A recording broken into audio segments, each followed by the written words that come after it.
hapa tunapata kumuona huyu jamaa ndio asubuhi na anaamka kutoka kitandani. Baada ya kuamka kutoka kitandani, tunamuona anaanza kufanya ibada. Na huyu jamaa ni jamaa maarufu sana na anajulikana kwa jina la Donnie. Sasa baada ya kufanya ibada, tunamuona hapa akipata kifungua kinywa na familia yake. Na hii inaonekana pia ni familia ambayo wanaishi kwa upendo na furaha. Baada ya kumaliza hapo, tunamuona anakusanya vifaa vyake, kisha anaondoka kutoka nyumbani kwake kwenda kwenye mihangaiko yake kwa ajili ya kujipatia riziki kwa ajili ya familia yake. Sasa huyu jamaa anaonekana ni mtu mwenye harakati nyingi, lakini hebu kidogo tupate historia yake ya nyuma. Ilikuwaje mpaka yuko hapa? Takriban miaka 6 iliyopita huyu jamaa alikuwa anaishi na master wake mmoja, na huyo master alimfunza staili moja iliyojulikana kwa jina la 72 Demon. Na baada ya kumpa mafunzo hayo, akamtumia Donnie katika kufanya uhalifu kama vile kuua watu, kupola mali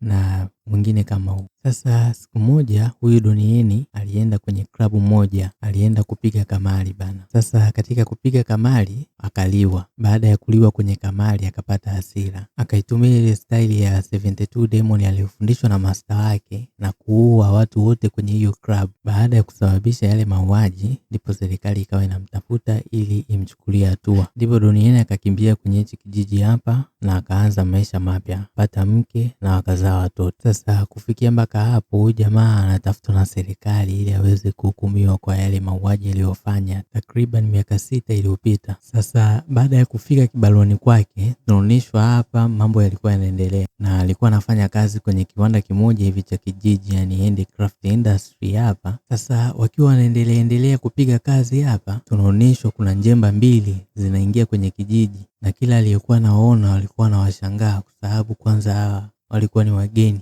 Sasa hao vijeba walipofika wakaingia kwenye hoteli moja hivi, na baada ya hapo wakaanza kuleta noma, wakawa wanadai wanataka hela. Yani kiufupi wakaanza kuleta noma, yani wakawa wanampiga kweli yule mwenye hoteli, na alikuwa mzee. Sasa lakini kwa bahati nzuri tunaonyeshwa hapa Donnie hakuwa mbali na tukio, kwa hiyo alikuwa anashuhudia mchongo wote unavyoendelea hapa, lakini alikuwa anaogopa kuingilia ugomvi kwa sababu alikuwa hataki wanakijiji wajue kwamba yeye anajua kupigana. Sasa huruma ikamuingia jamaa, kwa hiyo ikabidi tu waingilie ile vita ili kuokoa wale wazee, na ikatokea mparangano mkubwa kweli mpaka wakatoana nje, wakaingia mpaka kwenye mto mmoja hapa uliokuwa hapa nje ya restaurant. Ndipo sasa watu wakashtuka, hivi kumbe kulikuwa kuna vita inaendelea bana. Sasa katika kule kurushiana ngumi 1 2 3, Donnie akajikuta anatumia ile style ya maangamizi inaitwa 72 Demon, akampiga huyu gaidi hapa kwenye kichwa. Na hapa sasa ndo tunaona madhara ya 72 Demon. Yani jamaa alipopigwa tu moja, macho yake yakabadilika hapo hapo, kisha akakata moto. Baada ya hapo wakaja maofisa wawili wa serikali kuchunguza kilichotokea kwenye kijiji. Huyu ofisa baada ya kuangalia email hapa akaona kovu na akagundua kwamba ile style iliyotumika ndio ile ambayo ilitumika kuua watu wengi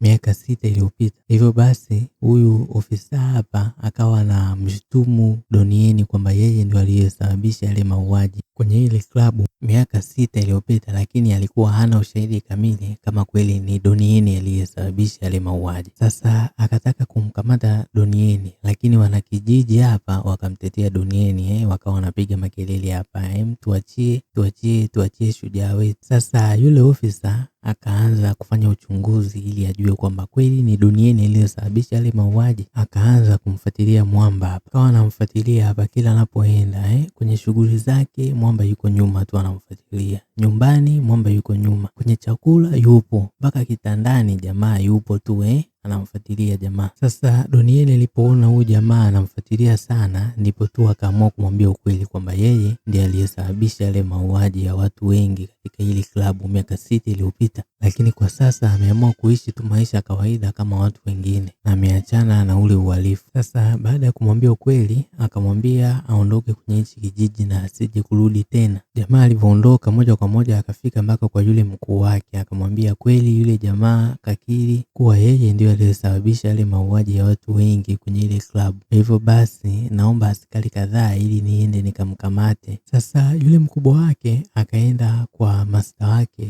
na Donieni ili amuombe askari 2-3. Master wake Donieni akamuua jamaa, na baada ya hapo akatuma askari wake kwenye kile kijiji, akawaambia wamletee Donieni akiwa hai. Hao askari walipofika kwenye hichi kijiji wakaanza kumforce Donieni waondoke naye, lakini Donieni alikataa kata. Sasa walivyoona Donieni anakataa kuondoka naye, wakaanza kuua wanakijiji mmoja baada ya mwingine. Donieni alivyoona wanakijiji watakufa wote, akaamua kuingilia tu ili awasaidie wanakijiji, na hapo ndipo yalipotokea mabishano makali baina ya Donieni na wale askari wa master wake. Sasa wale maaskari wa master walipoona Donieni amewashinda wakakimbia. Kesho yake wanakijiji wakaamka na kilio, kwani baadhi ya wenzao wanakijiji walikuwa wameuawa. Kwa hiyo hapa walikuwa wanafanya mazishi. Baada ya hapo wanakijiji wakaenda kujificha kwenye handaki moja hivi pamoja na familia yake Donieni, yani mke na watoto wale wawili, na wakachukua mahitaji madogo madogo kama chakula, maji na magodoro hapa. Sasa huyu jamaa alivyorudi hapa, Donieni akamsimulia kila kitu kilichotokea. Jamaa akamwambia kwamba kuna sindano moja amchome ili aonekane kama amekufa, alafu amtoe kwenye hichi kijiji hapa. Hivyo basi wale maaskari wa master watakaporudi watamuona kama jamaa amekufa. Donieni akakubali na jamaa akamchoma ile sindano. Sasa jamaa akiwa anamtoa Donieni kwenye hichi kijiji hapa, akakutana na wale maaskari wa master. Jamaa akamwambia kwamba anampeleka Donieni mochwari kwani tayari ameshakata moto.